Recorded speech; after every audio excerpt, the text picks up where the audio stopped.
हरे भला जब यह छोड़ दूर गलो अन्नू रिकॉर्डिंग स्टूडियो गे गे गे गे गे गे गे गे हकुता गे गे गे गे गे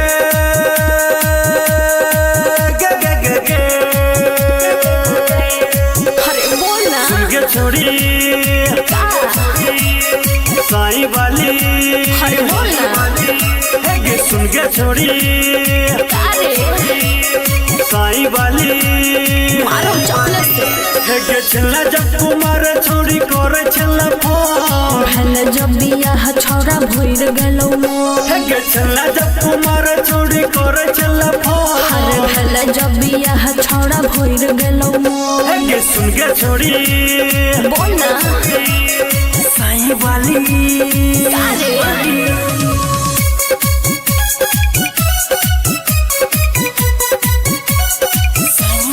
म्यूजिक बाय सुनना आर्य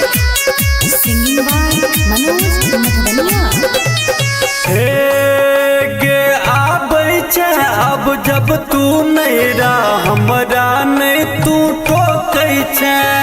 आबै छे अब जब तू नहीं रहा हमरा नहीं तू टोकै छे हमरा देख के अपने आप के कोना छोड़ तू रोकै छे जहिया छलियो तोहर हम बन के लभर अब छलियो सब दिन मिल खरही वाला बोन सुन के छोड़ी हर हट ना साई वाली कुत्ता गे सुन के छोड़ी हर बोलना साई वाली पिटाइबे की गे छल्ला जब कुमार छोड़ी करे छल्ला फोन भले जब बियाह छोड़ा भइर गलो गे छल्ला जब कुमार छोड़ी करे छल्ला फोन हरे भले जब बियाह छोड़ा भइर गलो गे सुन के छोड़ी हरे की पगलाई भरी साई वाली निकाली का सलिया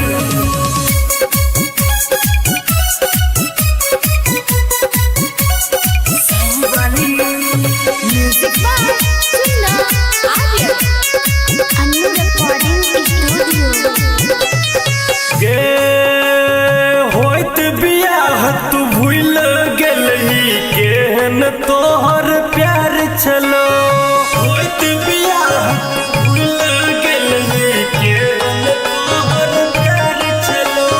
सुधीर सुमन श्याम सबरिया पहले तोहर यार छलो मनोज मधुबनिया भेलिए दोसर के कनिया अब हमारा लेने छोड़ा तू कौन सुन के छोड़ी हरे बोलना साई वाली नामन बिका गे सुन के छोड़ी